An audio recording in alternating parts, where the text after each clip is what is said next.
the former CEO of the Invasive Species Council and now Director of Four Nation, to the Chamber this afternoon as a guest of Ms Sue Higginson. You're most welcome. Right, Clerk will read the order of the day.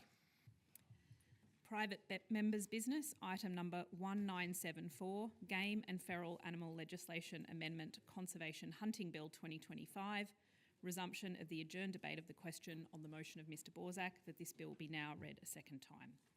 Thank you. Just before I call speakers, just for the benefit of all members in the chamber, I just wish to remind you that this debate today is limited to 2 hours as a result of an agreement at the Business Committee meeting last night. So the time is now 4:15, so debate on this matter will be adjourned at 6:15. Right, speakers. Minister. President, thank you. This government recognises the contribution that hunting makes to managing pest animals and supporting regional economies. And at the outset, I want to acknowledge the honourable member who's brought this forward for their engagement with relevant ministers across the government in developing this bill. I thank Mr Borzak and the Shooters Party for how they've engaged with ministers and the government in relation to this. The government will be supporting the bill today because it maintains the existing strong focus on ensuring hunting is safe and well regulated, while encouraging better education and research and further supporting the role hunting plays as part of an integrated pest management approach. But it has some issues we will need to address, and I do want to foreshadow that we will be moving amendments at the committee stage. Invasive species like pigs, goats and deer cause millions of dollars in economic harm each year. They damage crops, degrade pasture lands, spread disease and threaten biodiversity and native wildlife. I've spoken at length in this place about the importance of biosecurity and pest animal control.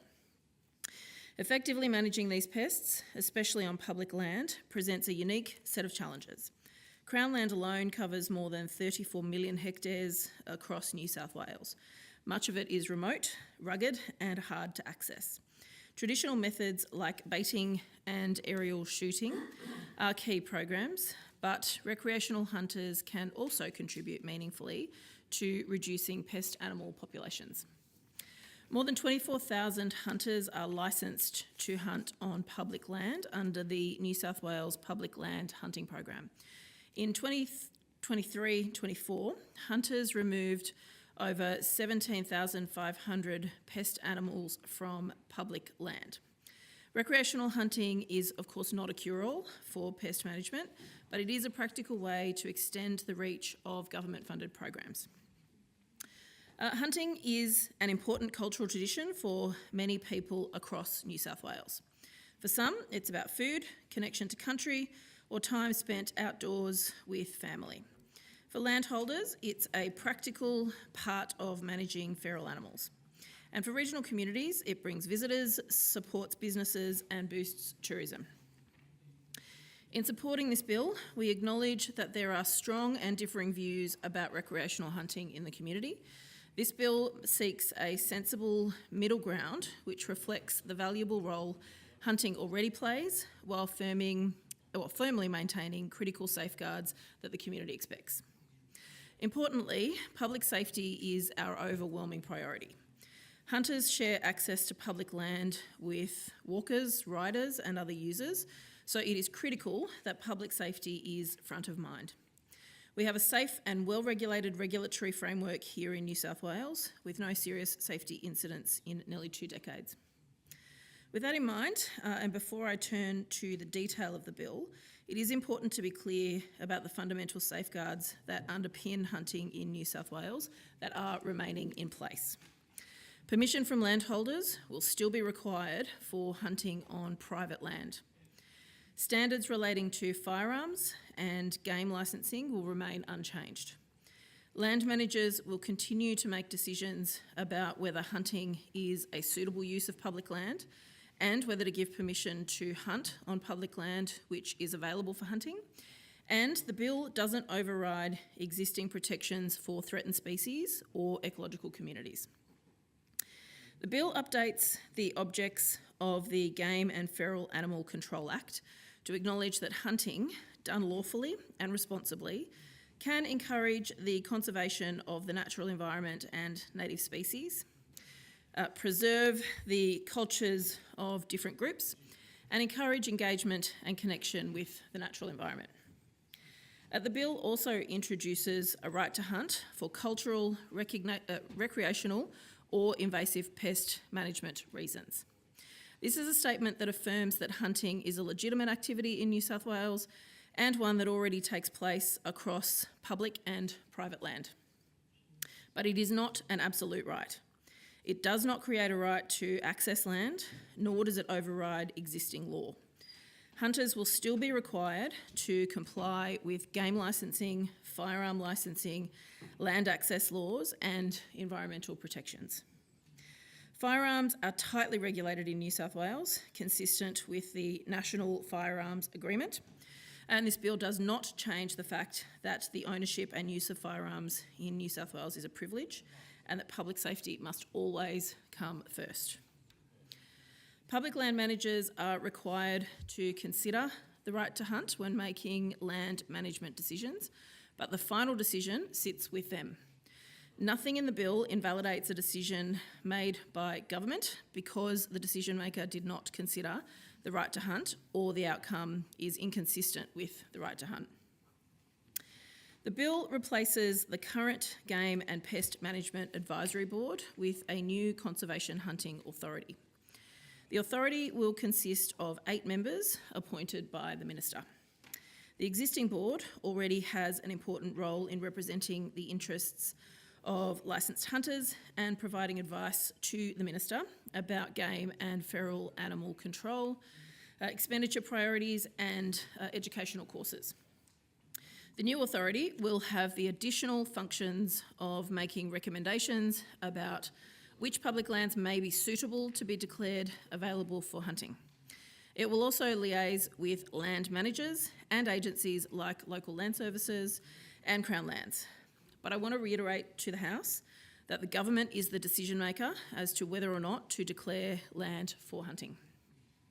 It will develop and promote hunter education and training courses, helping to lift standards and support safe, responsible hunting.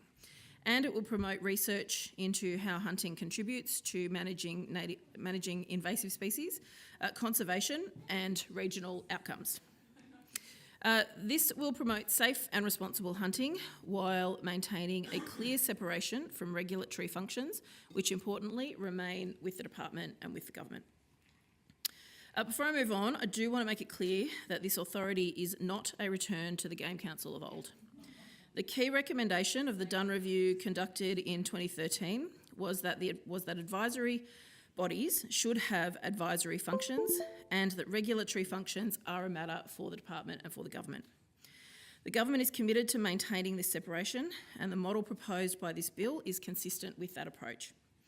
The authority will not play any role in licensing or compliance. This role will continue to be performed by government through the department. The bill updates how the Game and Pest Management Trust Fund can be used. Currently, the funds received from hunting licences are paid into the Game and Pest Management Trust Fund. This fund will be used to fund the functions of the authority. While the fund already supports the existing board, the bill clarifies those arrangements for the new authority and broadens its uses to include staffing to support the new authority and to make grants for conservation and education activities. Staff will be employed under the GSE Act, bound by the Public Sector Code of Conduct, and will be employed by the Department of Primary Industries and Regional Development to assist in the function of the authority. Under Section 23B of the Game and Feral Animal Control Act, money in the fund is under the control of the Minister. The authority may make recommendations to the Minister if they require expenditure to enact their functions. This will ensure that there is appropriate oversight of the activities of the authority. The bill creates a new definition for a Minister for Hunting and Fishing. Importantly, the bill states if the Governor has not appointed a Minister for Hunting and Fishing, These references refer to the Minister administering the Game and Feral Animal Control Act. To be clear, and I do want to state for the record, I know there'll be a lot of debate about this in the committee stage, the government has no intention of appointing a separate minister for hunting and fishing. The role is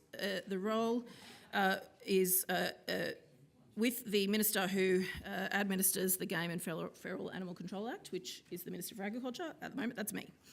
The bill introduces a new pathway for certain Crown lands to be designated as hunting areas where appropriate and with important checks and balances. Certain Crown land that is prescribed or meets criteria set out in the bill will be designated as available for hunting. Currently, hunting to be permitted on public land, the responsible minister must make a declaration under Section 20 of the Game and Feral Animal Control Act. The new process will mean that some Crown land will automatically be designated as land where hunting is permitted, though this itself doesn't automatically create an entitlement for a person to hunt. There are safeguards in place, and I will turn to those in a moment. To be designated, land must either be listed in Schedule 5A of the Act, or it must be criteria compliant land. For land to be criteria compliant, it must be at least 400 hectares in size, either as a single lot or a collection of adjoining lots, which may include land already declared under the GFAC Act. It must be reserved or dedicated for a prescribed purpose, including environmental protection, nature conservation, future public requirements, heritage, water, or travelling stock use. It must not be reserved without a specified purpose. It must not be reserved for multiple purposes where at least one of those purposes isn't prescribed, and must not be a national park estate. Must be considered public land in the meaning of the GFAC Act. For example, land under exclusive lease or a Western land lease is not considered public land, so is not designated. If land meets those criteria, the land is designated as available for hunting. But, as I've said, designation alone does not authorise access. A conservation hunting licence is required and permission must be granted to hunt. The bill also outlines that for criteria compliant land, permission for hunting can only be given if a plan of management is in place that permits hunting on that land.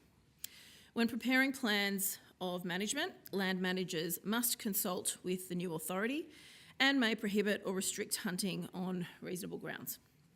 For example, hunting may not be appropriate on a travelling stock reserve, which is actively used for grazing or is regularly accessed by the public for recreation. For this reason, lands managed by Crown land managers will undergo a thorough risk assessment to determine if it should be opened for hunting, under what conditions, and with what exclusion or buffer zones are required to manage public safety. There may be cases where, even with limitations, the site will be unsuitable for hunting and therefore not made available. The bill gives the land manager this discretion. This process reflects the practical reality that land managers remain responsible for their land. They are best placed to assess what is suitable and ensure that access reflects broader land use and community priorities, with public safety as a key priority. These plan of management requirements do not apply to the specific parcels of land listed in Schedule 5A. However, the licence and permission requirements do still apply. This is because the sites proposed to be listed in Schedule 5A of the Act are parcels of land previously identified as suitable for hunting by the land manager. In New South Wales, permission to hunt is sought and access to public hunting land is managed through a centralised booking system, which all licensed hunters must use before entering public land to hunt. This system limits the number of hunters on any site at any given time and allows the department to coordinate with land managers to ensure safety and minimise impacts on other users. Hunters must also comply with all conditions of their access, including any signage, exclusion zones or other notices in place. These requirements ensure access is traceable, risks are managed, and landholders and the community can have confidence that access is occurring safely and responsibly. While I acknowledge the work done in developing this bill, as I mentioned, the government will be moving amendments when we get to the committee stage. We have concerns about the proposed changes to the Weapons Prohibition Act. The government does not support these changes relating to silencers and suppressors on the advice of New South Wales Police. It will be important that the Conservation Hunting Authority provides an annual report on its activities and tables that report in this Parliament to ensure transparency. We have some concerns around the commencement provisions, as it will take time for the changes made by the bill to be implemented and ready to take effect. And I'll speak to those amendments in more detail during the committee stage. I acknowledge this bill with good intentions. It doesn't override existing laws, it doesn't remove safeguards, and it certainly doesn't give an open invitation for hunting to take place anywhere. It introduces a qualified right to hunt, not a right of entry, but one that sits within a strong regulatory framework, with land managers retaining full control over access, land use and public safety. It backs hunters who are already doing the right thing, trained, licensed individuals contributing to pest control, land management and regional economies, who consider public safety and who ensure animal welfare while hunting. It is for that reason, if our amendments are agreed to, the government is comfortable in supporting this bill. I commend the bill to the House. Thank you. Honourable Sarah Mitchell. Mr Deputy President, and I lead for the opposition on the Game and Feral Animal Legislation Amendment Conservation Hunting Bill 2025. Can I indicate at the outset that the opposition does not oppose this bill? We also do have some amendments, though, that we will be moving in the committee stage, but we are broadly supportive. I want to acknowledge also the hard work of our Leader of the Nationals and also the Shadow Minister for Agriculture, Dougald Saunders, and his office, and the engagement that they have had with a number of colleagues in this chamber in relation to not only the contents of the bill, but also the amendments. This bill is essentially a reforming of the former Game Council under a different name, and there is little doubt that the Game Council was plagued with issues. That Game Council was established under quite similar circumstances back in 2002 through negotiations with the Shooters Party to a then Labor government. In July 2013, the Game Council was dissolved by the former coalition government following a review of its governance, with the review stating in part that, and I quote, "The Game Council had no overarching governance framework, lacks a strategic planning framework, lacks some of the skills, tools and resources to ensure effective compliance with its framework, has no internal regulatory compliance program, has no approved enterprise-wide risk management framework and has an inadequate policy framework," end quote. That Game Council was replaced by an appointed advisory board, and its regulatory aspects were transferred to the then Department of Primary Industries. Now, we understand that this bill is essentially providing a second chance for a Game Council, or in this case, the Conservation Hunting Authority, to work in New South Wales. Having said that, we do understand that the way that this will be set up ensures that there is regulatory compliance, which was one of the major issues with the Game Council at the time, and the fact that it will be maintained within the Department of Primary Industries and Regional Development is something that we think is very important. We are also somewhat comforted that the new body will not be granted regulation-making powers, which will ensure ministerial and departmental oversight remains strong, which is important. Can I go to the issue, Mr President? Sorry, there's been a change. Mr President, in relation to bounties, now obviously there is no specific mention of bounties within the bill, and any bounty programs, if implemented, will be an administrative process undertaken through the Department of Primary Industries and Regional Development, and will obviously be a decision of the government of the day. But can I say that from our perspective, this is an important issue. I know that some of my colleagues, several of them, have put questions on notice to the Minister for Agriculture in relation to bounties, both by us, as I said, and I believe members of the crossbench have done the same. And it is interesting just to note that in the past there seems to have been a reluctance from this government to consider bounties, but obviously they now seem to be on the table through the work that this new authority will be able to do. There is definitely conjecture as to whether bounty schemes are effective. I don't profess to be an expert on this, but some of my colleagues, particularly with the Nationals, do have strong views and experience with these sort of issues around bounty schemes.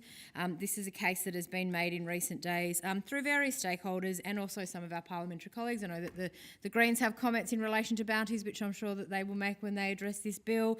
Invasive species councils and others have also raised those issues with us. But at the end of the day, we think that there is little doubt that more needs to be done in terms of lowering the number of wild animals in New South Wales. And for those of us who live in the bush, we know very well the destruction that can be done by wild pigs, foxes, cats, dogs and deer. You only need to look at some of the social media sites where you see farmers and landholders already on a very regular basis shooting large numbers of pest animals, in some cases upwards of 20 to 30 foxes a night who are threatening their stock. I am told, I haven't been on the site myself if you can believe it, but apparently on the Fox Hunting Australia Facebook group, there was one individual posting about a haul of 20 foxes in one night, which brought his total to 6 days to 53. I know that the member for Dubbo and our Shadow Minister, he raised with me the example of a small landholder in his electorate who has been able to shoot almost 50 foxes who have been preying on his chickens over the last year or so without even leaving his back balcony. That's how many there are in some parts of our state. So these are just a few examples. There are plenty of others on a much larger scale that show the size of the issue confronting farmers and other landholders across New South Wales. I just want to acknowledge the New South Wales farmers. I know that they passed a motion at their 2024 state executive meeting seeking or asking the state government through the LLS to initiate a feral pig bounty of $20 per pig to incentivise both professional and licensed recreational hunters to help dramatically reduce the feral pig population. Following this, the Tottenham branch of New South Wales Farmers combined with the Australian Pig Doggers and Hunters Association to conduct their own trial over a 1-month period earlier this year. I'm told that 9 hunters were involved. They removed and salted pig snouts for verification of numbers, they hunted with property owners' permission, and they kept records of the sex and how the pigs were captured. The trial resulted in 1,427 pigs being eradicated in that 1-month period from 51,000 hectares of land, with 51.6% being females and 55.63% of this number being of breeding age. So it gives you an indication of the scale of the issue that many, many farmers are dealing with. In the 6 months between July and December last year, 33,000 pigs were eradicated over a landmass spanning than 4 million hectares by staff within LLS. This was obviously a more broad-reaching program and that work was invaluable, but I think the point here is that the trial shows that there is potential for bounties to be an effective and cost-reducing tool when done right. It's our position that if a bounty scheme were to be introduced by the government, the scheme should not just be limited to pigs, but also foxes, feral cats, wild dogs and deer, which also cause significant damage to property and livestock. We also think it's important that, particularly given the debate over the effectiveness of such schemes, that a report be prepared to show the potential medium to long-term effectiveness of any bounty scheme. As with anything that involves money, there's always the potential for rorting, and those concerns, the concerns of those who are against bounties shouldn't be dismissed. As such, we'd like to see the department set standards when it comes to the animals for which a bounty is paid as well. These are obviously all issues that the government will have to work through if/when this legislation is passed, but I just thought it was important to put that on the record in terms of our perspective on these particular issues. As I said at the outset, we're not going to be opposing this bill. We'll be voting for it on the second read. We do have amendments that we also want to put before the House. Some are similar to other members. We don't believe there needs to be a dedicated Minister for Hunting and Fishing. We'd like to make some changes to the membership of the Conservation Hunting Authority to have a farmers representative, and we also want to make sure that nothing in this bill stops any other pest management control mechanisms that might be taking place. But I'll talk about those in more detail in the committee stage, Mr President, and for now we are happy to support the bill. Thank you very much. Mr Higginson. Thank you, Mr President. The Game and Feral Animal Legislation Amendment Conservation Hunting Bill 2025 actually proposes a radical overhaul of environmental land management and biosecurity law in New South Wales. What the shooters and looters and the government are doing in this bill is actually handing public land management over to an undemocratic and stacked, not to mention publicly funded, propaganda machine for the gun lobby in New South Wales. This will mean more recreational shooting on public land, worse outcomes for the environment and extreme danger for the non-gun toting community of New South Wales, who already use our public lands for a range of activities. This bill does not merely tinker with existing frameworks, it rewrites them to embed the priorities of the recreational hunting lobby into statutory law, government decision-making and public land access. Every significant mechanism in this bill works to either promote, facilitate, or shield hunting activity at the expense of conservation science, environmental protection, and public safety. Together, these provisions do not simply support hunting, they transform it into a state-sponsored right, a policy objective, and a bureaucratic function. They elevate the interests of a narrow constituency above public safety, environmental management, and democratic accountability. They sideline conservationists, scientists, and landholders in favour of a taxpayer-funded promotional regime. The bill is not just ideologically dangerous, it is actually, as others have mentioned, a Labor zombie, a reminder of morally deficient political mistakes of more than 20 years ago. What we are seeing in this bill is the reconstitution of the former Game Council of New South Wales, a statutory body abolished in disgrace in 2013 following a devastating independent review. As the former member identified, that body failed on governance, failed on safety, failed on integrity, and failed on outcomes. The Game Council was established by Labor in 2002 under pressure from the Shooters Party and other pro-gun interests. It was supposed to regulate hunting and promote ethical standards. Instead, it quickly morphed into a government-funded lobby for recreational shooters, a body that promoted its own interest, ignored breaches, and resisted transparency.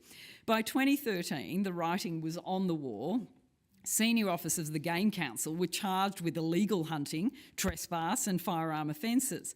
A key manager was stood down after allegedly pursuing trophy animals on private property with no permission using a government vehicle. The council had fewer than 5 compliance staff responsible for policing more than 1.75 million hectares of public forest open to hunting. It was, in effect, an unmonitored free-for-all with public safety and the environment left to the mercy of irresponsible maniacs. The Dunn Review, commissioned by the then Barry O'Farrell, concluded that the council had no overarching governance framework, was riddled with conflicts of interest, and failed to maintain adequate records or privacy protections. It found that the council operated as a conflicted hybrid of both regulator and promoter of hunting, creating intolerable risks to the public and to the integrity of government decision-making. This culminated in the Game Council being abolished and the New South Wales public, who love visiting and enjoying our precious public lands, breathing a genuine sigh of relief. Now, 12 years later, the Shooters and the Labor government ultimately want to bring a model very similar back here to New South Wales.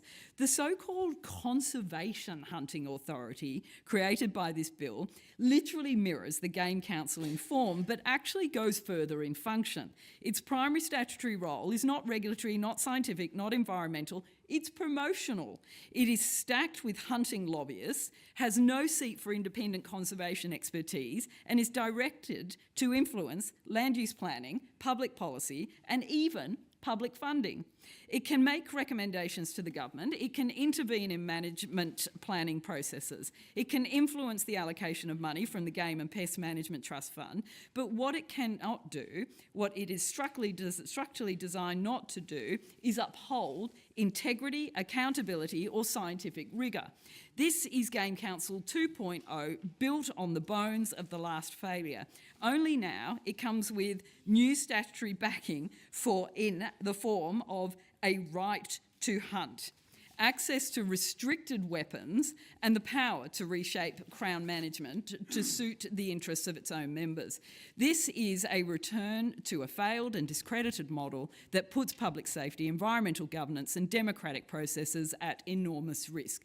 We shut this door once, and we must now resist and not let them force it open again.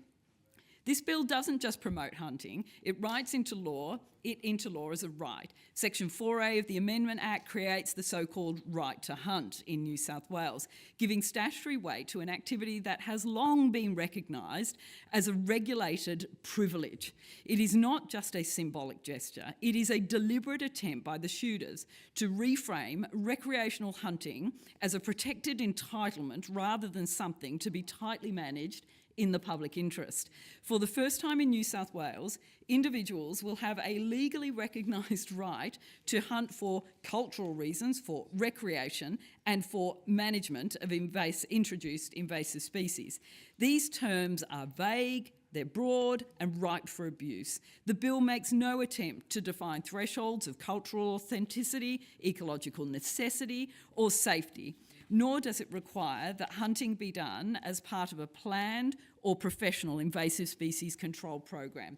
It's simply an open door, because the bill doesn't stop at creating this right, it turns it into a duty for others to uphold. Section 4B imposes an obligation on public land managers to consider this right when they make land management decisions, whether it's a council drafting a new public land plan, a government agency overseeing sensitive ecological areas, or local land services managing travelling stock reserves. This bill compels them to ask whether they should be facilitating recreational hunting on that land. It doesn't require that such facilitation be scientifically justified. It simply requires that the right be taken seriously, regardless of context or consequence. Frankly, Mr. President, it would be a joke if it wasn't so serious.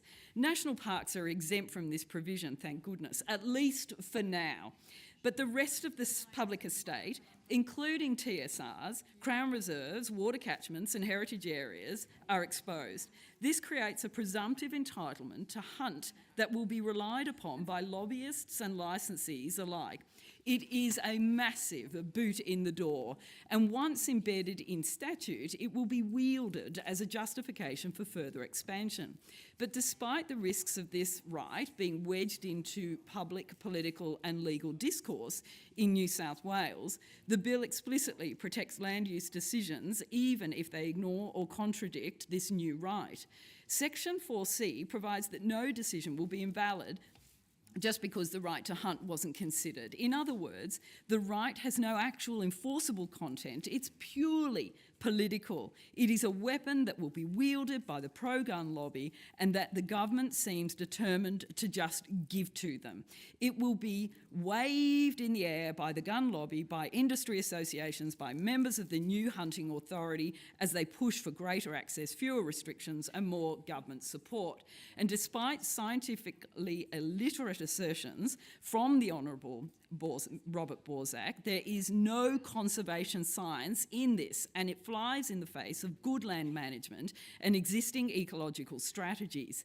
This is legal ideology masquerading as public policy. I can't believe the government has fallen for this. By writing a right to hunt into statute, this bill undermines the careful considered balancing of interests that our public land and wildlife laws are built on and that the people of New South Wales deserve. It sets up a permanent conflict between conservation and killing, where the gun lobby's demands have the benefit of legislative primacy. This is not about effective invasive species control. If it were, the government would be investing further in coordinated, monitored, best practice interventions using professional staff and proven methods. Instead, it's enshrining unregulated and often ineffective recreational activity as a legal right. Once this right is on the books, it will be invoked again and again, no matter how much damage it does. The bill repeatedly invokes the term conservation in an attempt to legitimise its contents. But the substance of this bill is anything but. At its core, the bill repurposes public institutions to promote an activity that often runs counter to ecological best practice. The bill creates a publicly funded propaganda machine with statutory power to advance the interests of recreational shooters while undermining the expertise of scientists, land managers and conservationists. The rebranding of restricted game hunting licences as conservation hunting licences is a deliberate distortion. These are the same recreational hunting licences issued under the same rules but dressed up in a language of ecological stewardship. The bill provides no requirement that licence holders demonstrate ecological knowledge, participate in coordinated pest control programs, or deliver measurable conservation outcomes. It is a mere branding change and not an ecological or conservation reform. The new authority will take this fiction further. Under Section 9 of the bill, the authority is explicitly tasked with promoting the benefits of hunting, including for the conservation of native species and the environment. It doesn't reference the importance of strong regulations or the value of rigorous science in establishing best practice or eliminating invasive non-native species. It is a propaganda organ. We, the community of New South Wales, will be forced to spend public funds on producing and distributing misinformation, material to spend public funds on producing and distributing misinformation. Material that contradicts the best available science and the existing guidance of the New South Wales Government's own agencies, including the Department of Primary Industries, Local Land Services and the Natural Resources Commission. Many of the people surely working in these agencies right now must be rolling.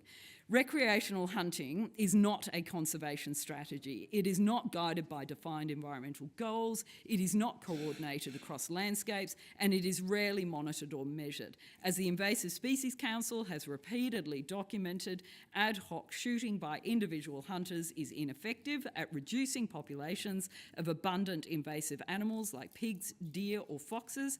It often targets the wrong animals, juveniles or non-breeding individuals, and it frequently occurs in areas of convenience, not where ecological harm is at its greatest.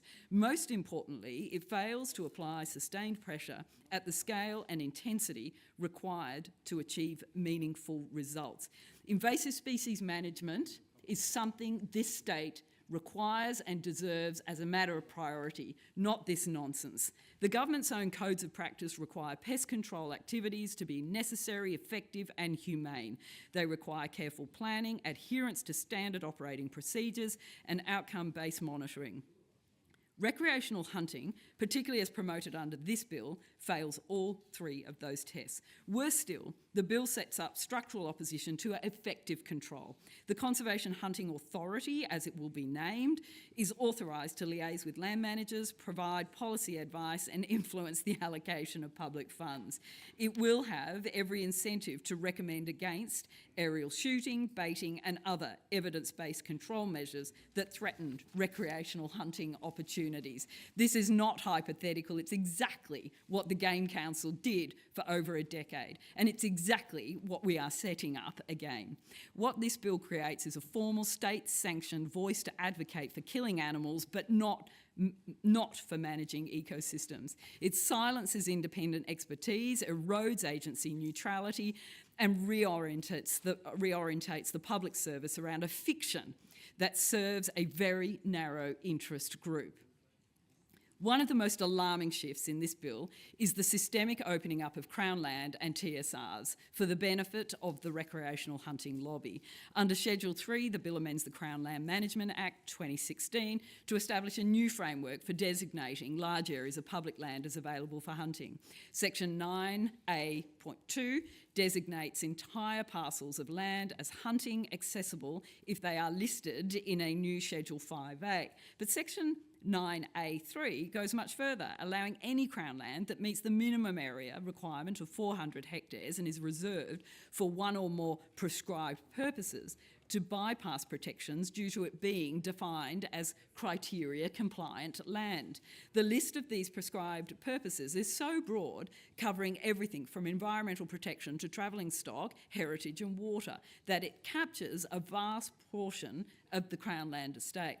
There is no ecological rationale behind the 400 hectare test. It is an arbitrary political threshold that allows entire landscapes to be declared hunting grounds with minimal assessment.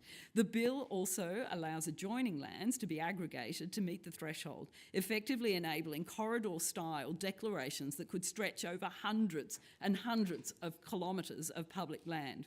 And this land grab defies good governance. Further, in Section 9A4, the Henry VIII clause, This provision allows the Minister to amend or substitute the entire list of designated land by order without parliamentary approval or oversight, no legislative oversight, no public consultation, no ecological assessment, just a backroom instrument posted quietly on the legislation website. These provisions invert the public land management system so that hunting becomes a presumed land use for public land in New South Wales, not something to be justified, just something that is assumed. Travelling stock routes, once protected as ecological and cultural corridors managed carefully for biosecurity and connectivity, will now be treated as trophy corridors for sport shooters. Lands previously managed for community access, heritage protection or environmental value will now be subjected to lobbying pressure from within government itself. This is massive overreach. It is not just about who can hunt, it's about who gets to decide what our public land is for. Under this bill, the answer is the gun lobby. This bill doesn't just give shooters more land and more influence, it is a Labor government gift of larger and more powerful firearms and other deadly weapons that would otherwise be prohibited. The bill amends the Weapons Prohibition Act to establish conservation hunting as a genuine reason to obtain a permit for prohibited weapons. With one of these rebranded game hunting licences in hand, a recreational shooter will be able to apply for and potentially obtain permits for silencers, night vision scopes and other dangerous weapon accessories that are currently tightly restricted in New South Wales. There is nothing in this bill that requires these weapons to be used as part of professional, planned or scientifically supported invasive species control programs. So there is no need for these prohibited weapons to actually be used for conservation. The outcome of this is one-dimensional. Recreational shooters will be permitted to use high-risk gear under weak licensing supervision and with zero additional oversight or operational safeguards, all at the expense of public safety on public lands. It's frankly outrageous. For evidence, we can once again look past this Game Council 2.0 bill to its predecessor. Under the former Game Council, weapons safety was compromised time and time again. Incidents involving stray arrows, illegal gun use and nighttime trespass occurred across the state. It culminated in multiple criminal charges against the Game Council executives and a scathing public rebuke of the entire system. Now with this bill, the very same behaviour is being enabled again, but with more access, less oversight and more dangerous weaponry. This bill is not about conservation. It is not about effective invasive species control, and it will have a drastic and negative impact on public safety, good governance and ecological integrity. The bill is a political trade-off, a transactional arrangement between the Minns Labor government and the Shooters Party designed to shore up support in this council here by offering up public land, public institutions and public safety literally as bargaining chips. It is a bill written for the gun lobby by a lobby group and is now being legislated into existence by a government that once promised transparency, integrity and accountability. The bill enshrines a legal right to hunt, a concept with no precedent in environmental law, no basis in ecological need and no justification in the public interest. It hands decision-making power to a newly created authority structurally stacked with hunting lobbyists and legally mandated to promote, not scrutinise, the benefits of hunting. It opens vast tracts of public land to shooters. It allows Crown land to be converted into hunting grounds without parliamentary oversight, environmental assessment. As you can tell, the Greens will be opposing this bill in its entirety. We have a number of amendments and we urge every member of this House who values the role of science, who respects the safety of the public and who believes in responsible government to wake the heck up, look at what this bill's doing, check out what the deal is, follow the way this has progressed, follow the conversations of Premier Chris Minns, and don't let this state be captured by the gun lobby at this time. Thank you. Further contributions? I'll go to the Honourable Emma Hurst first. Thank you, Mr President. I rise on behalf of the Animal Justice Party to oppose the Game and Feral Animal Legislation Amendment, Conservation Hunting Bill 2025. The disgraceful deal between the Labor Party and the Shooters Party to trade the lives of animals and risk public safety in exchange for allowing the Minns Labor government to gut compensation for injured workers that will cause people to lose their lives is unforgivable. The reality is we should never have been here to debate this bill today. The people of New South Wales elected the Men's Labor government in 2023 because they wanted to see a change in New South Wales politics. They wanted to move away from dirty deals, corruption and scandals that plagued the Liberal National Government. Instead, the Labor government has chosen to follow the well-trodden path of the coalition, replicating almost the exact same shameful deal the coalition made with the shooters back in 2012, which reportedly also involved gutting workers' compensation, as well as the privatisation of electricity, proving once again how there is really no difference between the two major parties in Australia. This is an example of the worst kind of politics, where deals are made in the race to the bottom and more harm is inflicted in pursuit of political gain, money and power. Both this bill and the workers' compensation reforms will cost lives. The very real hard reality is that people in this chamber know this but are complicit regardless. The bill before us is so bad, it's hard to know where to start. Shooters Party MP Robert Borsak mentioned in the media that he worked very closely with the Premier Chris Minns and the Leader of this House of the Government, Minister Penny Sharp, to make this bill and write this bill. And reading the bill, I have to say it's very clear that the government did do a lot of work on this bill. And as frustrated as I am with them for agreeing to work with the Shooters Party, I find it somewhat amusing the number of loopholes and carve-outs that the government have ensured are in the bill.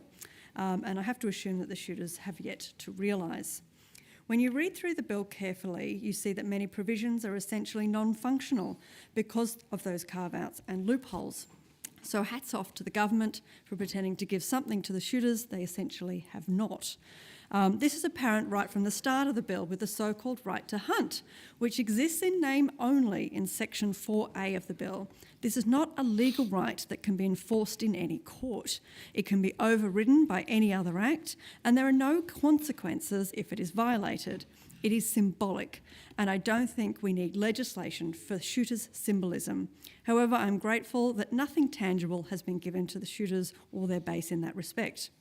I am, however, troubled by the way this section of the bill and the Honourable Robert Borsak's second reading speech seeks to conflate the interests of recreational shooters in hunting and the traditional practices of Aboriginal people under the same banner of cultural hunting. I am similarly concerned about the way in which the term conservation is used throughout this bill, noting that the bill will convert all restricted game hunting licences into so-called conservation hunting licences. Let me be very clear. Recreational hunters have nothing to do with conservation, and their hobby shooting of animals will have no environmental or conservation benefits.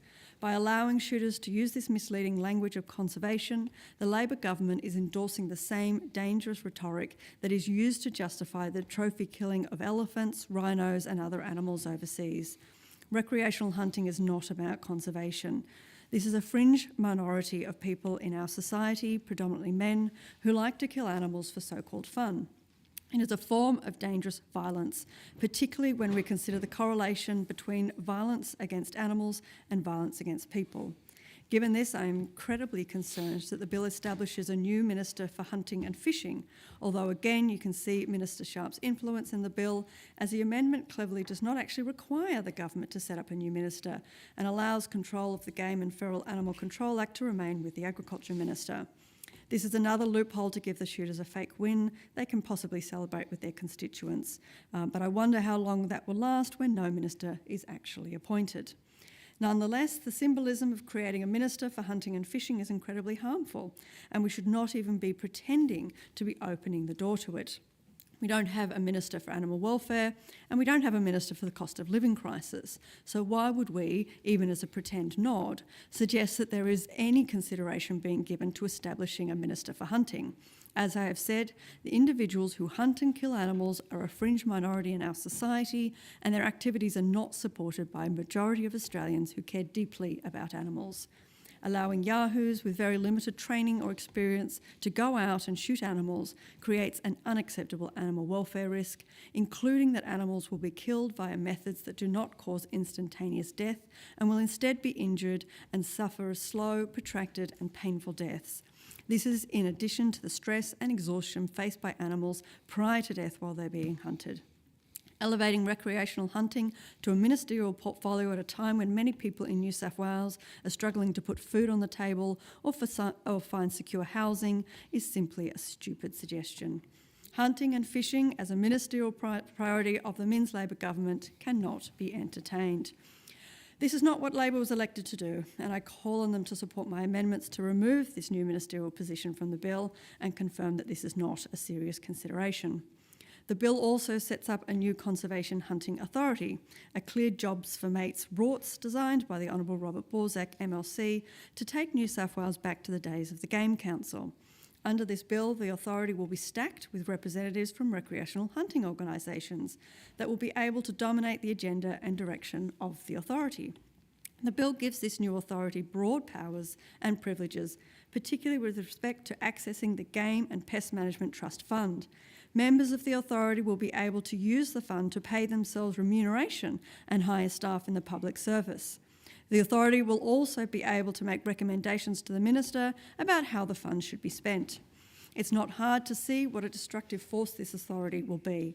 It's the Game Council 2.0, another taxpayer-funded lobby group for the shooters controlled by the Honourable Robert Borsak and his mates. To put that into perspective, I've been lobbying for funding to implement the recommendations of the Birth Trauma Inquiry report, which I'm told are slow coming because of budget constraints. I've also been lobbying for funding for the only DV service that works on the link between domestic violence and animal abuse. Without urgent funding, they will likely close down. I'm told that funding is tight and support for this organisation may not be possible. And yet the government, elected to represent the people of New South Wales, is willing to allocate funding for this, a group to push more guns into society and encourage more hunting and promotion of the Shooters Party.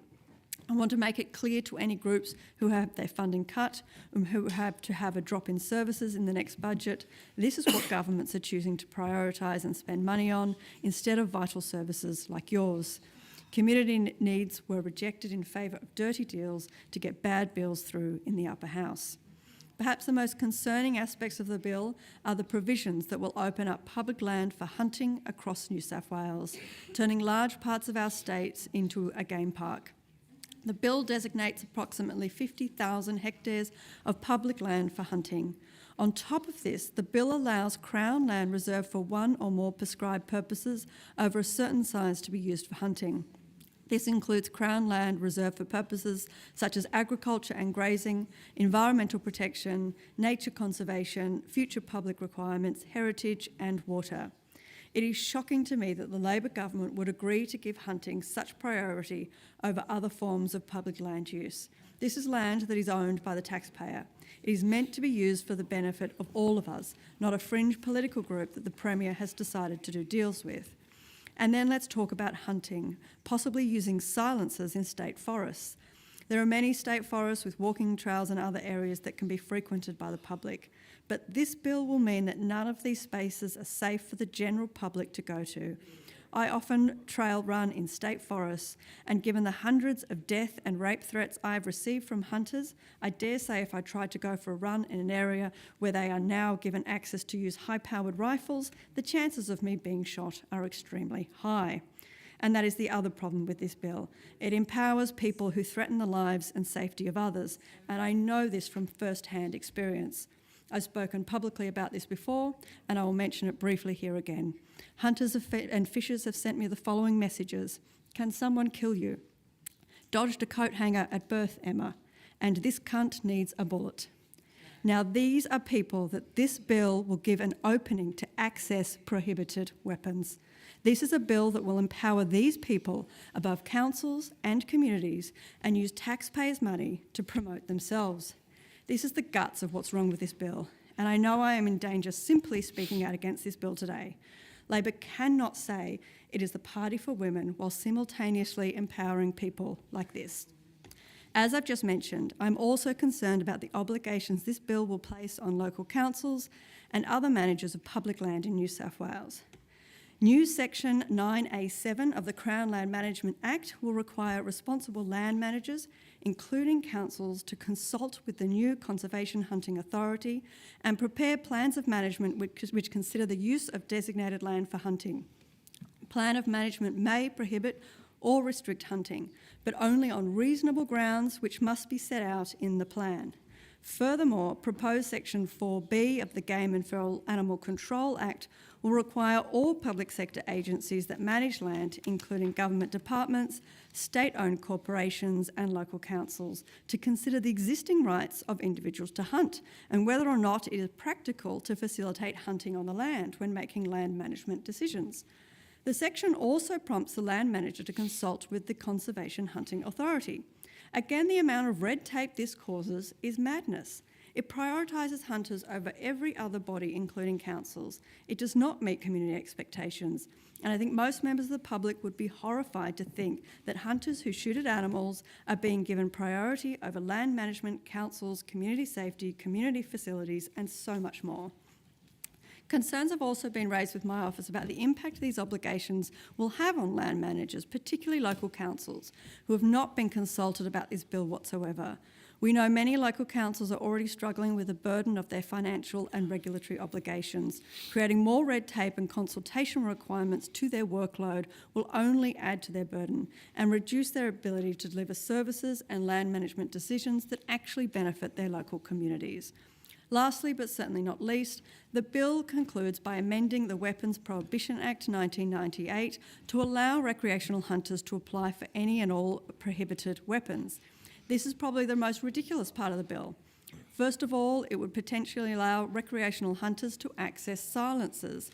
These dangerous devices suppress the sound of gunfire, making it easier for shooters to engage in ambush attacks and more difficult for authorities to identify the source of gunshots and respond in active shooter situations.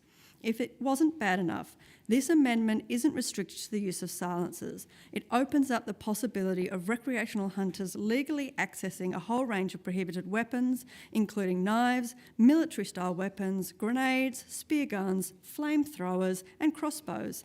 And then, of course, to use these weapons in public spaces where children and family may also be spending their time. Some members have attempted to downplay concerns around this amendment by arguing it's unlikely hunters would be granted permission to ever obtain these prohibited weapons. But again, this amendment opens the door for them to apply for these weapons, even if the Commissioner can and probably would reject their applications. If that is the case, then why is this broad amendment in there at all? We know the Shooters Party agenda is to roll back gun law reforms that have kept Australian communities safe, and this amendment would simply be the first step. These weapons are restricted for good reason, namely to protect the public from the potential for mass shootings and firearms-related violence.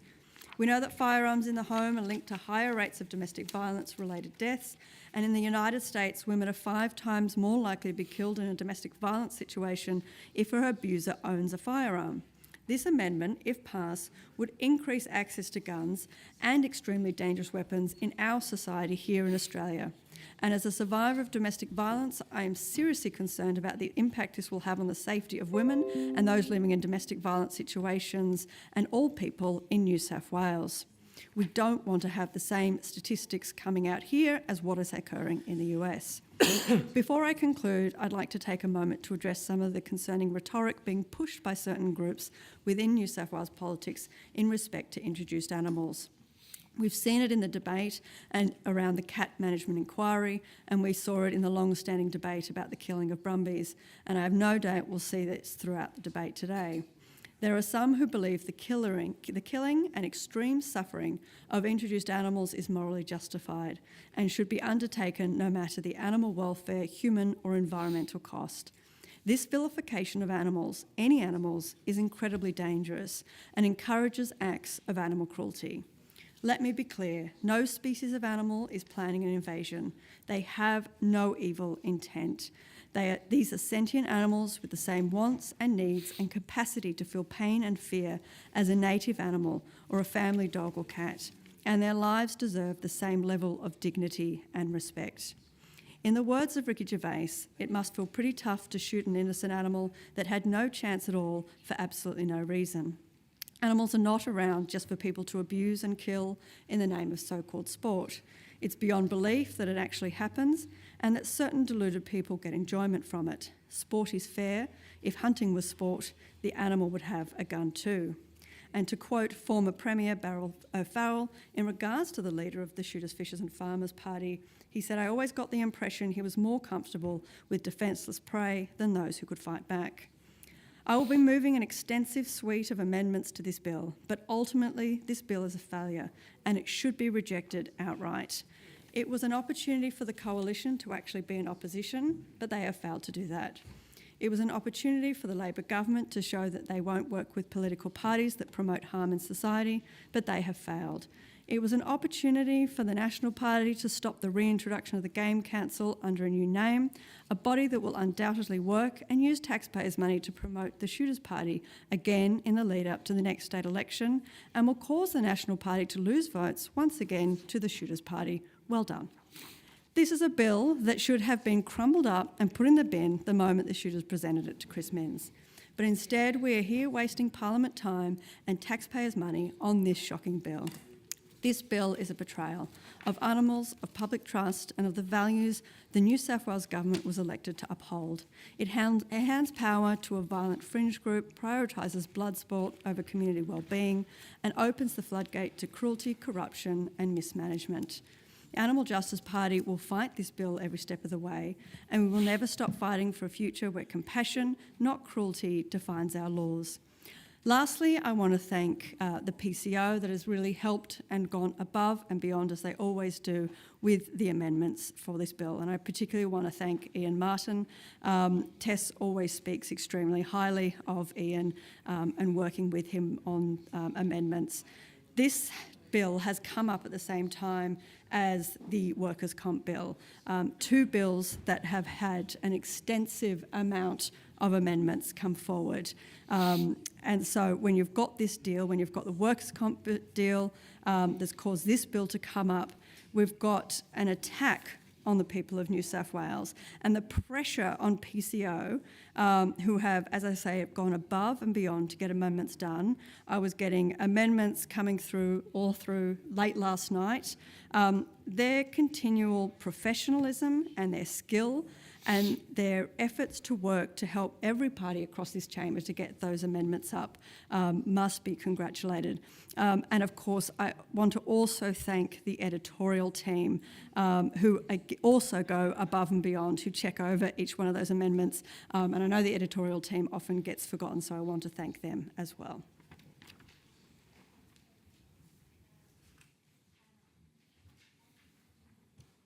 That it? Excellent. Thank you. Thank you very much. The Honourable Rachel Merton. Mr President, I rise to address the Game and Feral Animal Legislation Amendment Conservation Hunting Bill moved by the Honourable Robert Borsak. I acknowledge the bill as an important step towards responsible land management in New South Wales. I speak to the bill not only as a member of this place but also a licensed shooter, and importantly as someone whose family has been involved extensively over many years as farmers and graziers in the central west of New South Wales, producing wool and beef, and as someone that has witnessed the horrific havoc feral animals have wreaked on livestock, on livelihoods and on landscapes. I have seen the impact of the lock it up and leave it approach, land that has failed miserably to curb feral populations. The reality is that feral pigs, foxes, rabbits, wild dogs and deer devastate crops, threaten native species and burden our farmers with millions in losses annually. I have seen this firsthand from feral dogs, injuries to sheep and lambs, often causing severe injury or death, often leaving lambs with injuries to their hind legs and throats. Lambs are particularly vulnerable due to their size and lack of experience. This bill, as amended, empowers licensed conservation hunters to tackle these species, aligning with our conservative values of stewardship, community strength and economic resilience.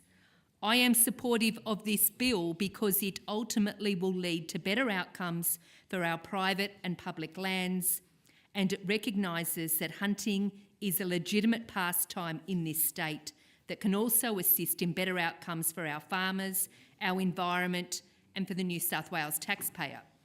The bill recognises that hunters do in fact play an important role in that conversation.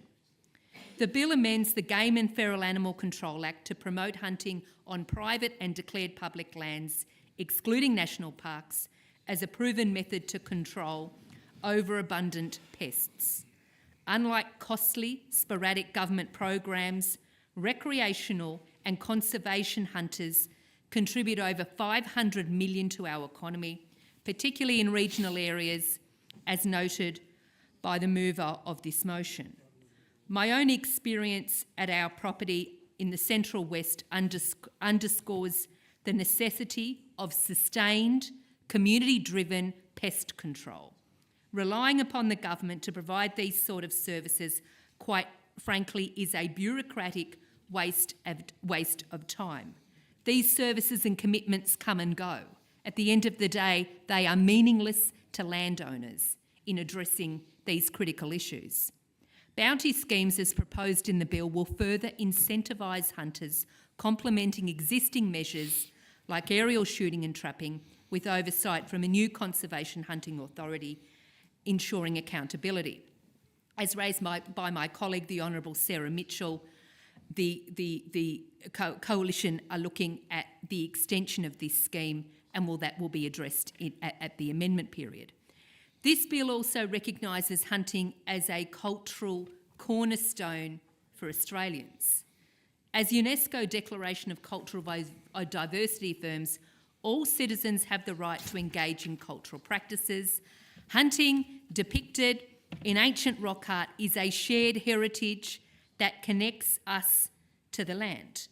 By establishing a conservation hunting authority, this bill ensures hunters' voices are heard, countering the exclusionary influence of groups like the Invasive Species Council and others that are dismissive of practical solutions in favour of ideology.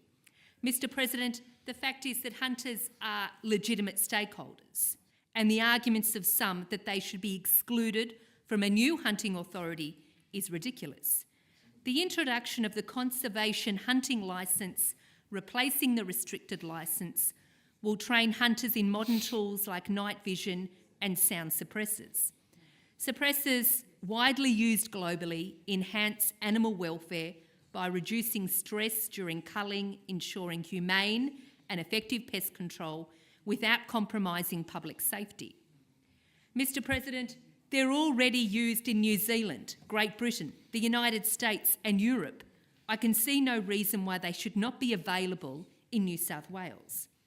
The bill further amends the Forestry Act and Crown Land Management Act, facilitate targeted hunting on state-owned lands, boosting regional economies that generate $1.46 billion annually from hunting, as per the 2020 New South Wales Department of Primary Industries report. That's much needed jobs and economic activity for our regions. I recognise the concerns some in the community have and can assure them, as a legislator, I will monitor closely the implementation and outcomes of this bill should it become law. The mover of this bill has previously stated the bill is about balance. That is an important priority. I consider that ultimately this bill, as amended, can do just that. I believe this legislation will serve to protect our environment, recognise the legitimate pastime of licensed hunting and support rural communities. As a Liberal, I stand for practical, community-led solutions and economic opportunity. I commend this bill as amended to the House. Thank you. The Honourable John Ruddock.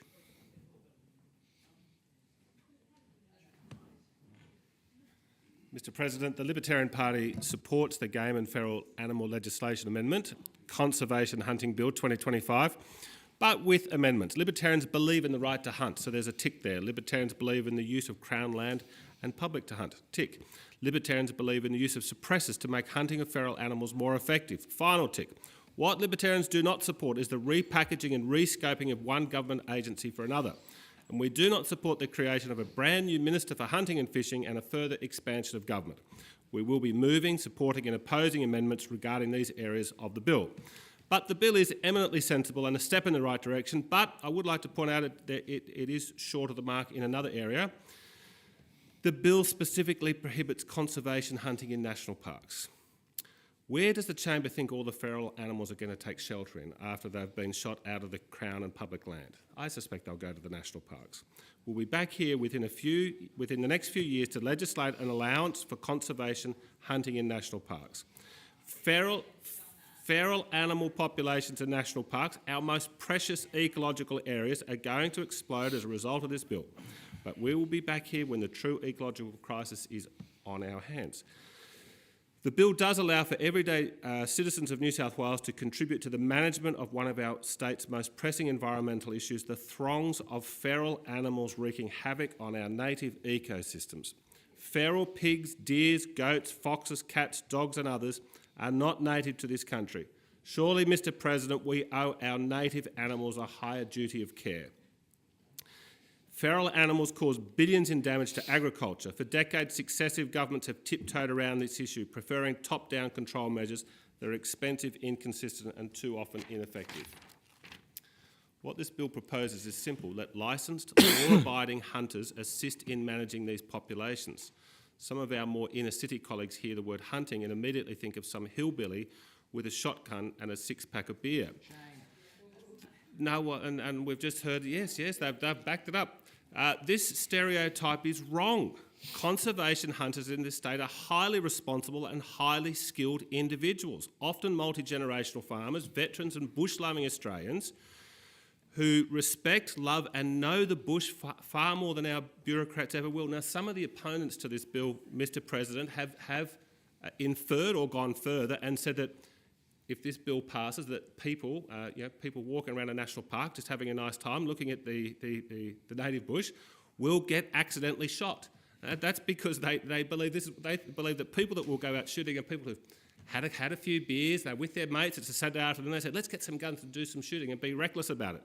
It's absolutely not true, and it didn't sound right to me. So I asked the Honourable Robert Borzak, just sitting there, I said, look, when there was the Game Council in place, did anyone in New South Wales get accidentally shot? And he said, absolutely not one. I suspect he's right, because if it had happened, we would have heard about it. We would have heard about it in this debate, but we didn't. This bill acknowledges the role of the public and improves access to public land for the purpose of conservation. This treats hunters not as dangerous gun-toting criminals, but as partners in the stewardship of our natural environment. We already know that the government-led solutions are failing to effectively cull feral animal populations. And while this is not a silver bullet, it is one more arrow in the quiver. So yes, unfortunately, the experts I speak to say that we will never be able to completely rid the Australian bush of feral animals. It's an ongoing job. It's not pleasant, but it has to be done. And if these hunters want to do it, well, for free and do it professionally, I say that's a good thing.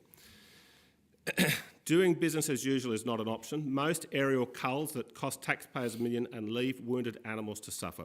More 1080 poison baiting that indiscriminately kills native species along with ferals, or do we empower local hunters to take part in a solution? This bill is about rural communities and their friends in metropolitan areas protecting their livelihoods and their landscapes. I support this bill because it is evidence-based, it empowers the public, and it is a good example of where government can get out of the way and let the people get the job done.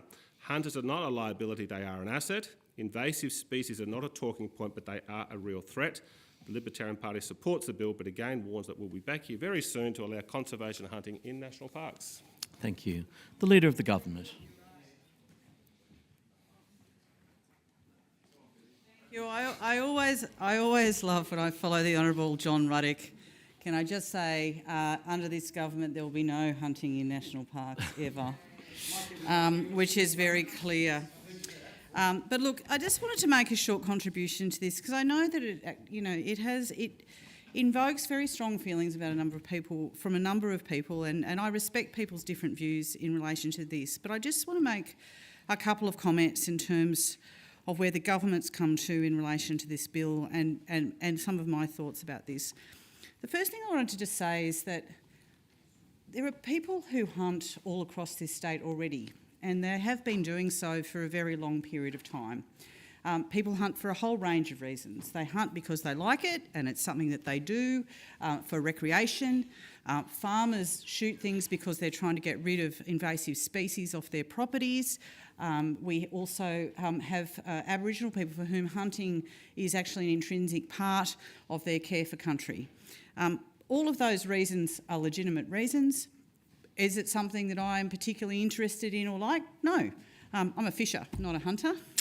And that's something that I enjoy as recreation. But I think that we need to just generally be respectful of the things that people do in relation to that. I would make an exception in relation to the Honourable Emma Hurst, who I know for the reasons in terms of the Animal Justice Party and their views around animals and sentience is not something that they believe in at all, and that is a different view. This side of the House, particularly in relation to invasive species, has a very different view to the AJP, and we have a very important view in my view when it comes to how we're dealing with the environment and invasive species.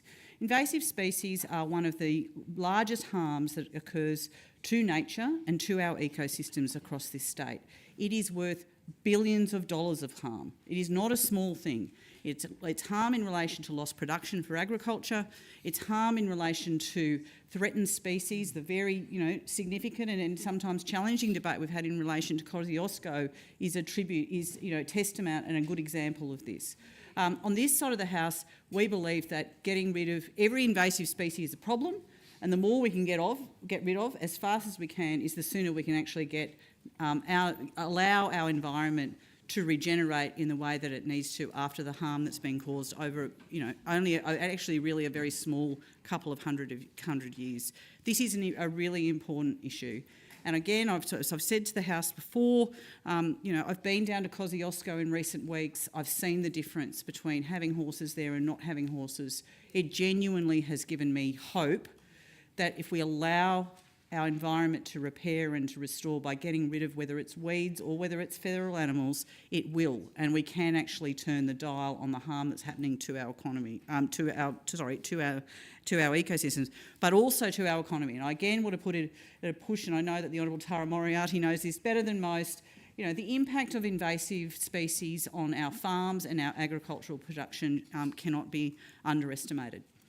The government, as a result of this, is putting in a huge amount of money into tackling invasive species. We've put in place the Independent Biosecurity Commissioner who's doing a lot of work in this area. I know that local land services and other land managers are spending literally millions of dollars dealing with invasive species, pigs just to start with. I know that my own agency, the National Parks and Wildlife Service, is spending literally tens of millions of dollars to deal with invasive species. This is incredibly important. We need to protect diversity, we need to protect conservation areas, communities and neighbouring primary production. As the Minister who's responsible for the National Parks and Wildlife Service, we want National Parks and Wildlife Service to be good neighbours and for them to take control of their invasive species, as we also expect private landholders and other land managers to do so. I'm not going to stand here tonight and pretend that everyone's done that or they've done that to the level that we want them to, which is why the government is also comfortable in relation to this bill. This is not going to solve our invasive species problem. There is no doubt about that. But having more people with a shoulder to the wheel, being in a position to take out feral animals where they are, for whatever reason that they're doing that, under good guidelines and within the law, is something that just helps. Your view about how much it helps is probably up for debate, but it helps. And it's not something that we think people should oppose. I think that we consider it to be an important tool in the toolkit that will allow us to take more feral animals out. It's not going to solve the invasive species problem. All of us have to do it. And as I said, the testament to the amount of money this government's currently putting into these matters is really important. I mean, National Parks and Wildlife Service, for example, is putting just under $9 million into feral cats to actually remove feral cats. And I apologise to the Honourable Emma Hurst, who's now sitting in the chair and will have to listen to all of this. We are putting $8.5 million into feral cat control. We're looking at strategic control and monitoring. If you want to understand the impact of cats on native species, it's literally hundreds and hundreds of animals that they eat. One cat eats every year. The fewer cats, particularly the feral cats, out roaming around the bush that we have, and particularly people who have cats at home, keeping them inside is an incredibly important thing. We're also working with primary industries and regional development and other coordination bodies around cross-tenure feral animal and weed management. There is an opportunity with conservation hunters to be part of that if it's part of a broader program. And again, the New South Wales government doesn't have any problem with that. I can inform the House that in 2023-24, National Parks and Wildlife Service removed over 55,000 feral animals from national parks using aerial shooting, mustering, ground shooting, trapping. And I don't have the numbers in relation to 1080, but 1080 remains another important tool that we have to reduce feral animals, and we need to continue to do that. To date, in this financial year, we've removed over 44,000 feral animals. These are really important. In conclusion, and I don't really want to speak for a long period of time, there's obviously issues in relation to aspects of this bill that the government, I'm sure, and I know my colleague is moving amendments in relation to these. We, of course, support these. But my only real issue here is that I think that people have strong views around hunting and the way in which it's managed. I think there is nothing wrong with having expertise that can provide advice to government, that can actually assist with training and education, that can bring more people in a controlled and organised way into dealing with invasive species, and that's something that I think is not something that just should be rejected out of hand. I do think, though, that there's also particularly keeping an eye on how this works over time is the other important part of it, and it's part of why one of our amendments also is about an annual report to Parliament. I think we need to know how we're getting under control, which land managers are doing which bit of efforts and where is that contributing. We need to monitor all of this, because at the end of the day, for me, as the Environment Minister, everything that we can do, many things that we do in the environment are quite hard, and it's often hard to build consensus in relation to these matters.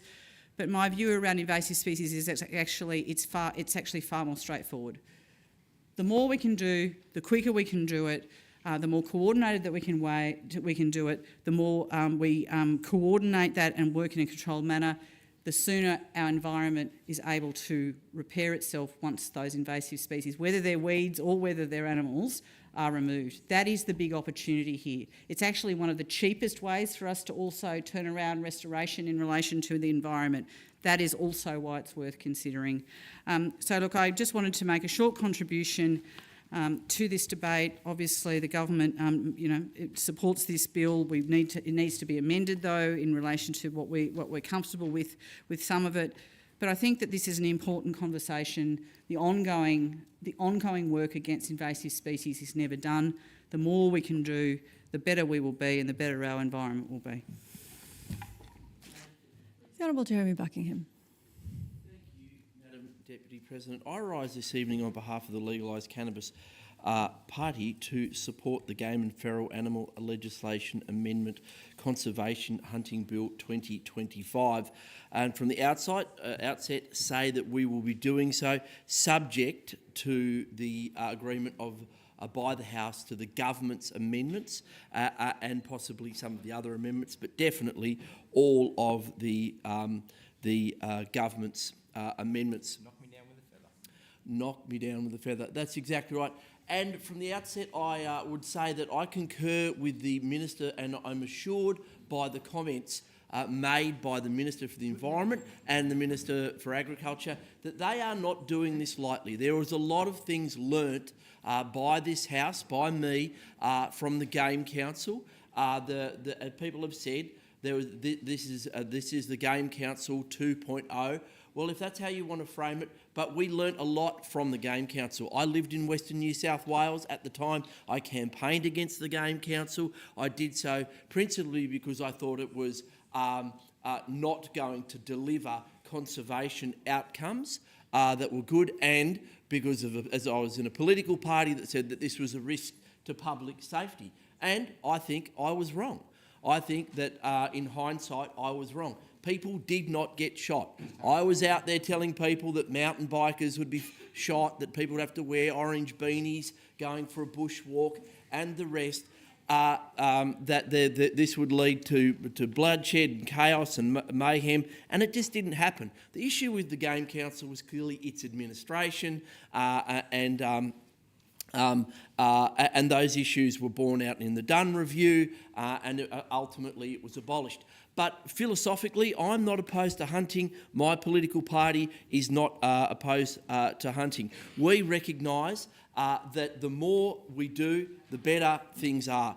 We are literally being invaded by invasive species across this country, and if this legislation, if this new body adds to that effort, if it's assessed over time, and that's something that I'll be paying attention to, if it actually does, and I think it has the potential to reduce the burden on agriculture, reduce the burden on our environment of invasive species, then that is a good thing, because the task is absolutely impossible. It is absolutely monumental, because Western New South Wales is vast. This is a state, 8 million square kilometres, 800 million hectares.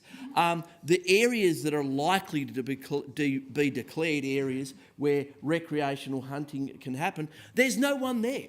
There is no one there. These are likely to be travelling stock routes that haven't been travelling stock routes with stock on them for generations. These are Crown lands where people do not go. They're large areas which are that need to be better managed. And I understand that hunters going out there responsibly, licensed, in a coordinated way, working with government other programs, may well help us reduce that burden, because we will never ever reduce the millions of pigs, the millions of horses, the millions of goats in these areas, but more hands to the pump. And if people want to go out there and hunt, I think that that's an appropriate thing. And when it comes to the death and consumption of animals for human need, well, I think that hunters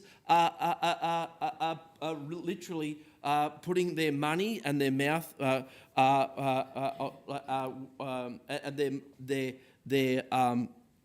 their money on the line, and their eyes wide open, accepting that they need to eat, they need to consume animals, and they do so in a very upfront way. And I think that that is far better in some regards to how we deal with so many of our agricultural systems, where we consume millions, if not billions, of animals, and we hide it behind closed door. A friend of mine, he's a cannabis grower. He protects his cannabis by with firearms from deer, and he uses those deer. He shoots those deer. They butcher those deer. They turn them into small goods and meat that feed his family for a long time. They take responsibility for managing their land. They take responsibility and ownership for how they control those animals and consume that meat, which is more than a lot of us can possibly say. So I'm not philosophically opposed to hunting. I've done it in my life as a young man, shooting rabbits in our orchard. I know so many people in agriculture have done it. They have to do it to protect their produce and their livelihoods from this burden. So for those reasons, we think that this is an appropriate and measured way to assist in that effort. And I am alive to the concerns of people from the Nature Conservation Council and the Invasive Species Council who say that this will not be a benefit in that effort. Well, I say to them, let us see. The bill is proposed to commence in less than 4 weeks, but the commencement date is going to be pushed back. The objects of the current Act are to recognise hunting on public lands and private lands as a way to encourage connection with the natural environment and preserve the culture of different groups, and that's something I definitely acknowledge. It adds the Minister for Hunting and Fishing, noting the comments of the Minister in her second reading speech, and the purpose of the bill is to represent the interests of hunters. The 8 members of the current Game and Pest Management Advisory Board is made up of people who together have expertise in pest management, wildlife, veterinary science, hunting, education and community engagement. I hope that the new authority has similar skill sets, and clearly I'm assured by the fact that national parks are excluded from hunting in this bill. Currently, the money in the Game and Pest Management Trust Fund may be applied to funding the cost of the Game and Pest Management Advisory Board. This will be changed to include the remuneration of members of the Conservation or Hunting Authority. And I think that the Shooters Party, the people that will populate this, will learn a lot from what happened with the Game Council, and hopefully it will be better administered. The Minister currently determines the chair of the Advisory Board. Under the amendments, the Minister may, on the recommendation of the Conservation Hunting Authority, appoint a member of the authority appointed under Section 8(1)(a), one of the 4 persons nominated by prescribed hunting organisations, or C, a person who is not a member of a hunting organisation or a public servant, as chairperson. It also notes that camels are added to the list of animals that may be hunted, and camels are an absolute scourge on our environment, especially in the western region and certainly in the semi-arid and arid areas, and I support that. The bill amends the Crown Land Management Act 2016 under Section 9A 7, in preparing or reviewing a plan of management for Crown land, the responsible land manager must consider the use of the designated land for hunting, and a plan of management that prohibits or restricts the use of the designated land for hunting must set out the reasonable grounds for the prohibition or restriction. Now, I am assured that the LLS, local councils, they will look at this and say, is this an appropriate area for hunting? They'll be responsible. They understand that there's multiple purposes, multiple uses. There's tenures there that they have to look after, and I'm sure that they will be making the appropriate decision. A responsible land manager of designated land must consult with the Conservation and Hunting Authority before either the responsible land manager cancels or alters a plan of management for the land in a way that affects hunting on the land, or the responsible land manager adopts a new plan of management for the land. Now, I acknowledge that this does create the opportunity where a lot more land will be considered for conservation hunting, but I do think that that is appropriate because there is a lot of land in this state that is affected by feral and animals, invasive species, where the assistance of recreational hunters may be of use. So we don't know how exactly how this will set out, but I'm sure that the government will be paying attention to it. I think it's a reasonable proposition that we afford the hunters in this state the opportunity to do their bit to reduce the burden on agriculture, reduce the burden on our ecology, because we know that when it comes to our biodiversity and threatened species, it is those invasive species that are doing just an incredible amount of damage. They are causing extinctions, they are causing threatened species to become endangered species, and the more we can do, the better. We know the impact that pigs can have in the landscape, absolutely destroying riparian areas, and we know that there is just an armada of pigs moving through western New South Wales, moving through southwest Queensland with those rain events into South Australia. Literally hundreds of thousands, if not millions of them. And so the more we can do, the better. To suggest that the only thing we can do in this area is rely on the government is not true. We already allow people on their private lands to control these animals. Why not allow people to move across tenures? Because those animals don't care about fences, they don't care about borders, they care about propagating themselves and our native, our flora and fauna is under siege from these animals. So the more we can do, the better. So I'm mindful of the criticisms. I'm keeping a weather eye on this. I'm assured by the government and the representations from the shooters that this is a responsible step, and I do believe that we can manage hunting on public lands responsibly, and for that reason, I and the party will be supporting this bill with amendments. Honourable Mark Banasiak. Madam Assistant President, I rise today to indicate my support for the Game and Feral Animal Control Amendment Conservation Hunting Bill 2025. But before I delve into the merits of this legislation, I want to pause and address a bit of a festering undercurrent of rumours that it seems have been gleefully fanned by certain members in this place. So let's clear the air. The Shooters, Fishers, Farmers Party does not and will not engage in bill trading. That is the lazy way of doing politics. The fact of the matter is this has been a process of probably 2 years' worth of negotiations with the government. We're actually set to move and try and pass this bill last year, but my honourable colleague had to take some time off. So the coincidence of it coming at the same time as the workers' compensation bill is just a coincidence. I'd like to also acknowledge the lies being put on Ms Fairman's Facebook page that we already apparently have voted for this workers' compensation bill already last night. So everyone, don't worry, we're not having a late night tomorrow because apparently we've already passed the bill. So if you're going to lie, you probably want to try and put a little bit of truth around it. We don't have members in the lower house where the bill was passed last night. We did a bit of our own invasive species removal back in 2022. So look, the idea that we've made some sort of trade is just ridiculous. We wouldn't sell out one group to prop up another, particularly when it comes to something as serious as mental health. That's just not wrong. It's a personal insult to me.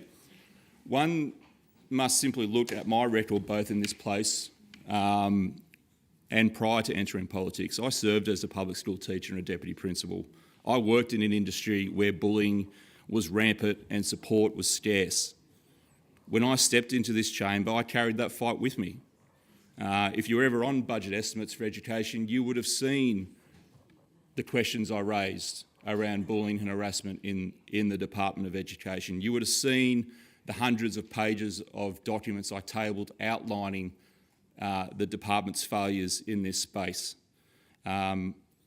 To suggest that I would somehow trade that advocacy for another bill is absolutely insulting. When I came into this place, I did make a trade. It wasn't for power or favour. I traded my teaching accreditation to actually speak the truth to those in charge because they weren't listening where I was. And I traded that accreditation so I could speak freely and call out the failures of that broken system. Now, a lot has been said about deals. So you opened the door, so I'm going to walk through it. If you want to talk about deals, let's rewind to last Parliament with the Ageing and Disability Commissioner Bill under the former government. Now, we had representatives from the disability sector raise valid concerns about the future of their funding. Now, as you know, we can't run money bills up here, but SFF crafted some amendments carefully and thoughtfully with the help of Parliamentary Council, and we got them through. Those amendments had the support of everyone. The Greens, the AJP. We remember that that bill went back and forward between the two houses like a legislative tug-of-war. It almost ended in a bit of a constitutional crisis. But in the end, the AJP folded and the amendments collapsed.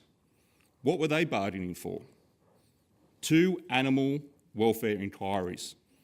So you come to this place and you try and paint myself, my colleague, and the people we represent as some sort of scumbags for doing what we do, while you have a party selling out people with a disability for a couple of animal welfare inquiries. Shame. Now let's talk about firearm owners. They are some of the most unfairly targeted and persecuted people out there, especially when it comes to mental health. We stand unwavering in the defence of their rights. To imply otherwise is not just misleading, it's a slap in the face. So I would ask the AGP to actually retract their baseless claim and issue a correction on their social media. The fact of the matter is they probably won't. I want to give a shout out to my colleague, the Honourable Robert Borsak, for his relentless drive in bringing this bill forward. It's practical and grounded in representing what's happening on the land. It's built on evidence, safety and education. This bill delivers on what we've been advocating for over many decades, bringing government and conservation hunters together in a bipartisan effort to tackle invasive pests. For once, licensed recreational hunters will be recognised as part of the solution, not treated as somehow part of the problem. I note the standard rebuttal to utilising hunters as a resource is that we should leave it to the professionals. Problem is, there isn't one method that is the panacea to them all, and there are notable issues with the professional side as well. And I would say to people, what defines a professional shooter over a recreational shooter? The answer is it's an ABN and a contract. Through my own first-hand experience, I've seen blatant attempts to flout rules and cheat the system by some of these so-called professionals, more of which I'll be unpacking in budget estimates later in the year, so I strongly suggest you tune in for that one. But let's talk about the scale of the problem we're facing.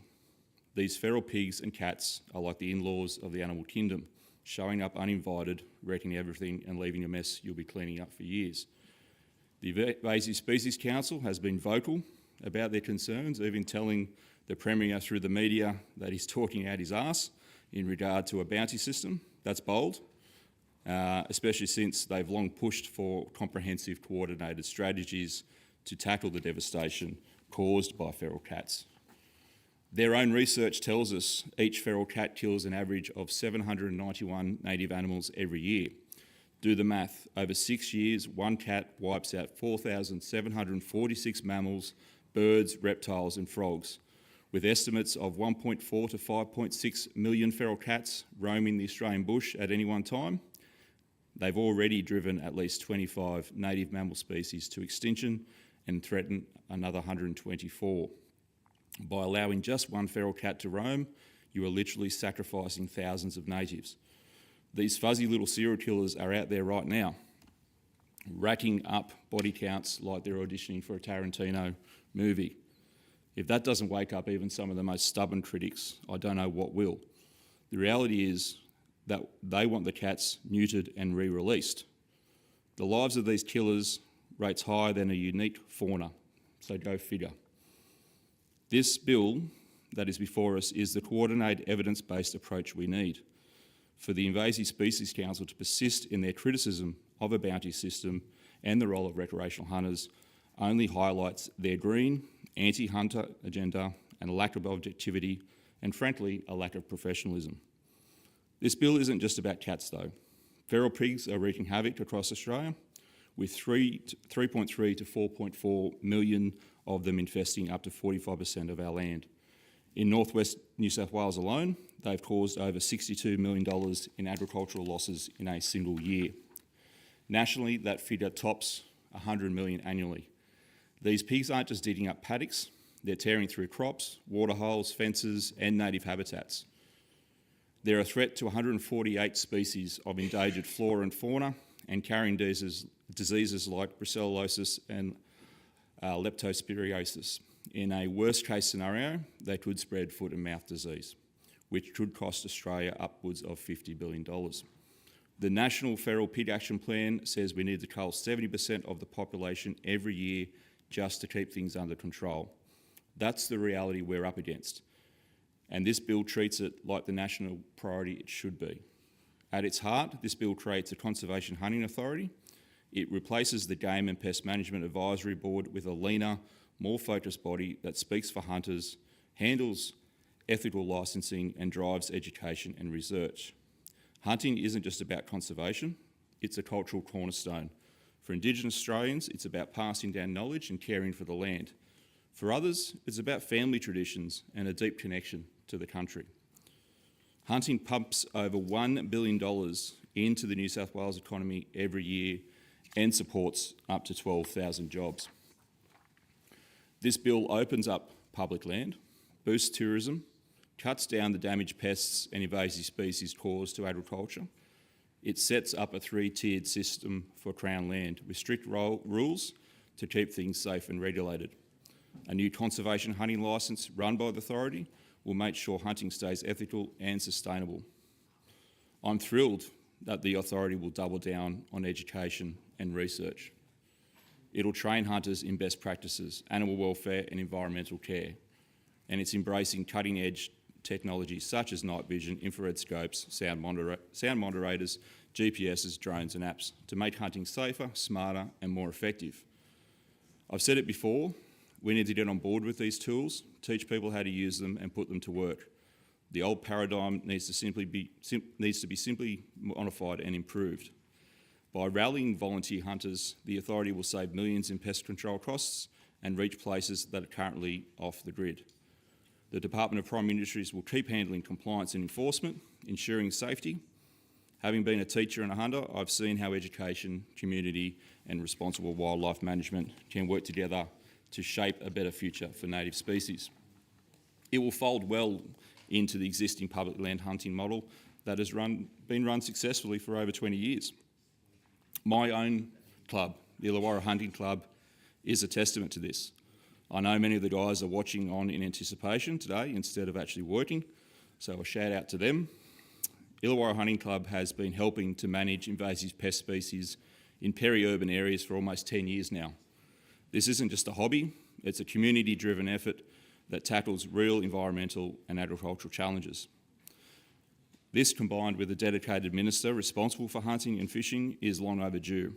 It'll give this vital industry a real voice, weaving hunting into a broader conversation about conservation and land management plans. This bill isn't just about hunting, it's about conservation, culture and community, and doing what makes sense. It's about trusting the people who live and work on the land and giving them all the tools and training to protect it. I commend the bill to the House.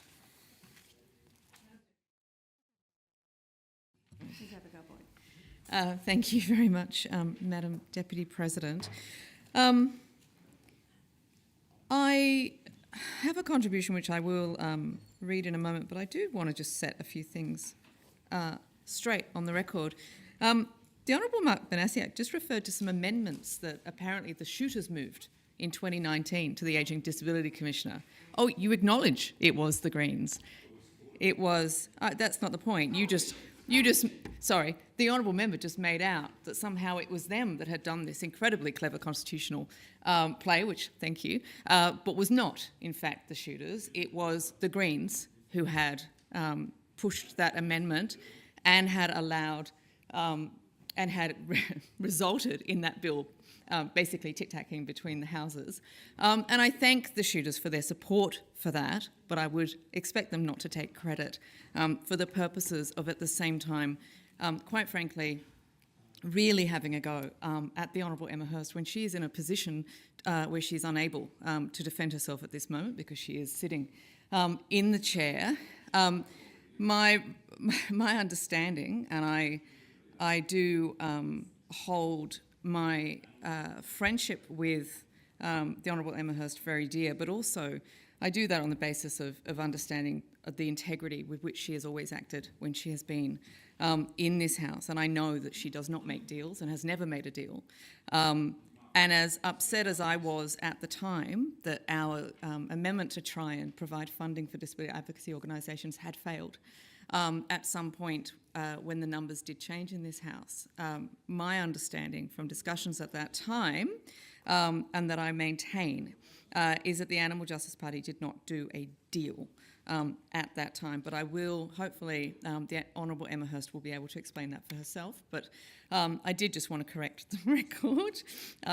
Quite brave to take, and if anyone's interested, the amendments that are being referred to were sheet 2019-009A in the name of the Greens. So I rise on behalf of the Greens to contribute to debate on the Game and Feral Animal Legislation Amendment Conservation Hunting Bill 2025. And I first want to endorse the comments made by my Greens colleague, Ms Sue Higginson, who laid out exactly how harmful this bill would be for the environment, for land management, for animals and for public safety.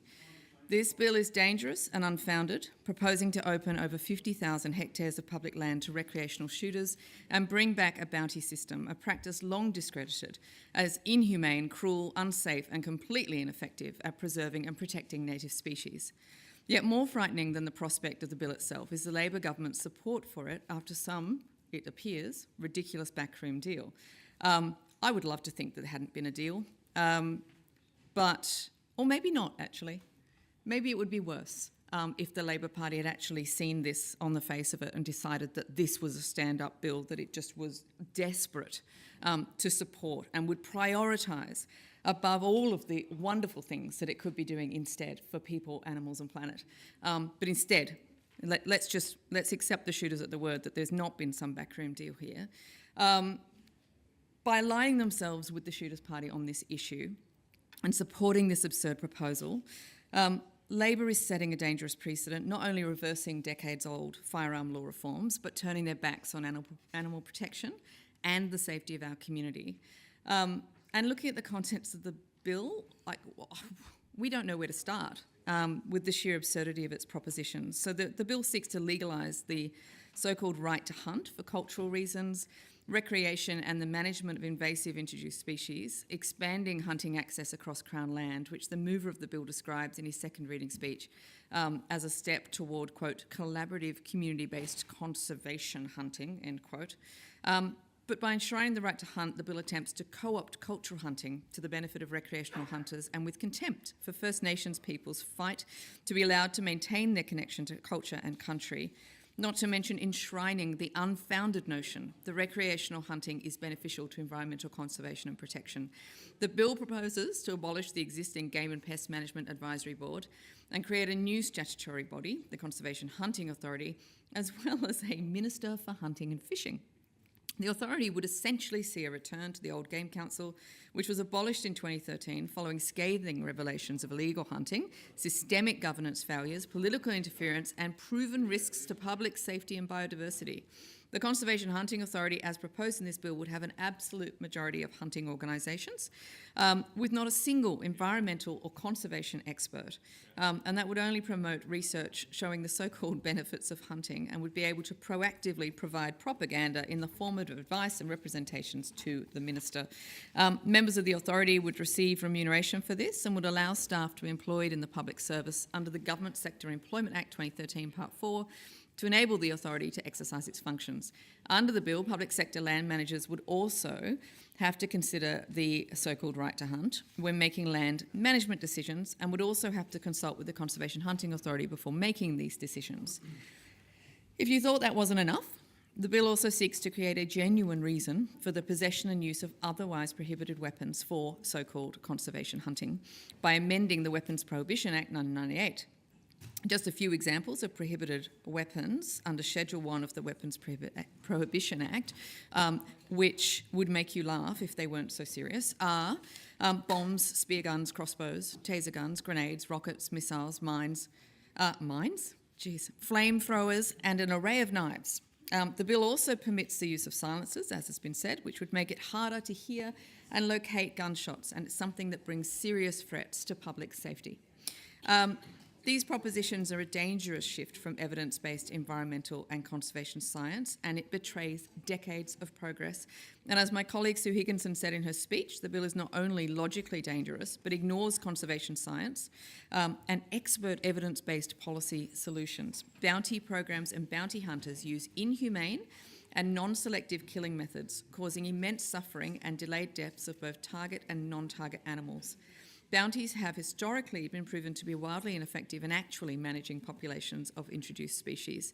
There's considerable existing evidence to demonstrate that bounties are not consistent with principles of humane and effective population control programs, which are based on monitoring impacts rather than focusing solely on kill target numbers. Contemporary best practice animal management emphasises the importance of determining the negative impacts of species of concern and reducing or minimising these negative impacts through evidence-based humane methods with ongoing monitoring to assess effectiveness and ensure that the most humane methods are being adopted. Bounty programs fundamentally reject these principles, focusing instead on reducing numbers of a specific species by killing as many animals as possible within a particular location and over a certain period of time. Studies have shown that bounties remove less than 10% of target populations while wasting hundreds of dollars for every animal that is killed. In addition to this, evidence from previous bounty schemes in other Australian jurisdictions, as well as across the world, has revealed significant instances of unethical, cruel and fraudulent behaviours and practices, from shooters reducing activity during breeding periods to make sure that they reap the most benefits from bounty incentives during so-called next year's crop, to the purposeful killing of non-target animals for fun. We can't possibly ignore the correlation between firearm ownership and domestic and family violence. We've long known that having a firearm in the home significantly increases the risk of escalation of violence and homicide. In the United States, every 12 hours, someone is shot and killed by a current or former intimate partner, and the mere presence of a firearm in a domestic violence situation increases the risk of homicide by 500%. These are shocking figures in a country where firearms are far too readily accessible. In Australia, there are very few domestic and family violence-related homicide deaths involving firearms, which is undoubtedly attributed to our strong gun safety laws. The UN Special Rapporteur on Violence Against Women sounded the alarm on the correlation between increased civilian access to firearms and gender-based violence in 1996, shortly before Port Arthur, and has continued to maintain that strong gun laws are a critical component of domestic violence prevention. My colleague, the Honourable Emma Hurst, wrote to the Premier this week, urging the Labor government to not support this dangerous bill and highlighting that Labor's support for such an agenda would represent a fundamental betrayal of their stance against gender-based violence and claims to be a progressive party for women. The fact that there is a possibility that we could see the creation of a Minister for Hunting and Fishing and a Bounty Council before we see a Minister for Animal Protection and an independent Office of Animal Welfare, or before we see any kind of dramatic long-term investment in women's safety, or even before we see a standalone Minister for Disability, Inclusion and Justice, it's truly absurd, and it demonstrates just how morally bankrupt the Minns Labor government has become. When you look at the ridiculous announcement that was made this week as well, that was dressed up as being for domestic violence, that turned out to be for corrections officers, and a recycling of existing funding and a rejection of the funding for frontline services that the domestic and family violence sector has been calling out for decades, knowing again, just how dire the circumstances are for women trying to flee domestic violence, how they can't find anywhere to take them at the time when they are most at risk, and we are seeing homicides. To have this government stand up, they keep saying the names of victims and then claiming that they are doing something about domestic and family violence. And then when they actually do something, it's to support people having more guns to go recreational hunting. Like, I don't understand how you can be in the Labor Party right this moment and think that you are on the right side of history or that you're on the right course, because you are so definitely on the wrong course. This is not okay to continue to prioritise things that are making lives harder, that are providing less support for people, and that are taking us away from the kind of society that I thought we all wanted to live in. I'm calling on the New South Wales Labor government to stand on the right side of history and to reject any attempts from the shooting lobby to undermine the safety and protection of people and animals in this state. We must ensure that public money is invested in evidence-based policies that meet community expectations. The bill before us would take us backward in achieving this. The Greens oppose this bill, and we urge other members to do the same. Dr. Amanda Conn.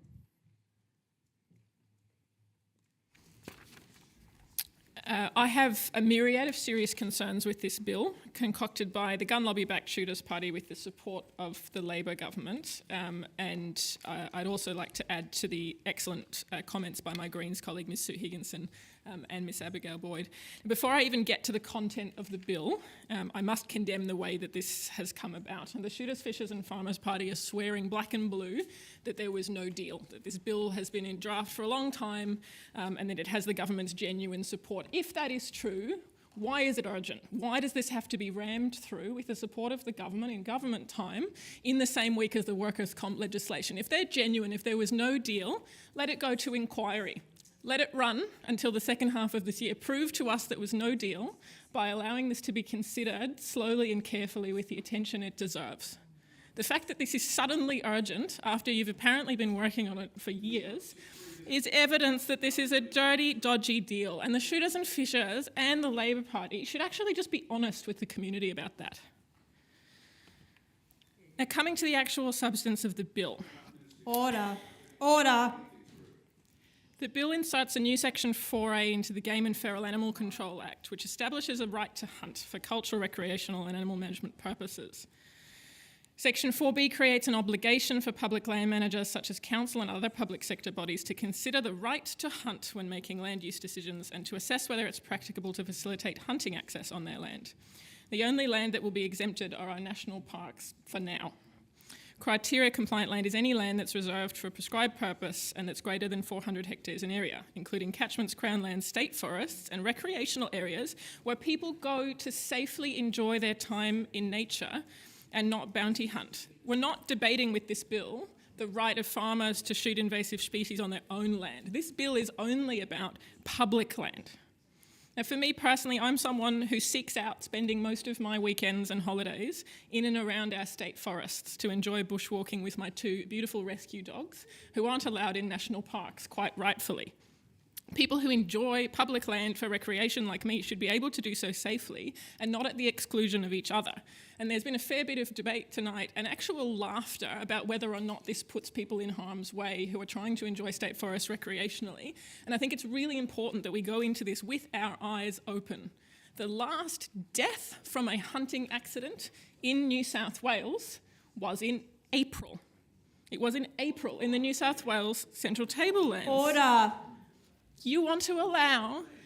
I'm going to acknowledge the interjection. The interjection was that accident took place on private land. But we're now talking about allowing recreational hunting on public land so that accidents like that can happen on public land and harm other people who are in those spaces to enjoy recreation, to enjoy public land without putting other people in harm's way. We should be able to share and to enjoy those spaces and not put people at risk. There was another hunting death in Victoria in 2024. A 64-year-old man died in Gippsland in a hunting accident. In 2021, a 37-year-old man died near Mount Buffalo, died of a gunshot wound in the Alpine National Park in Victoria. This is really serious, and to pretend that there haven't been deaths, that this is really safe, it's egregious. We're actually being misled about the safety risks here.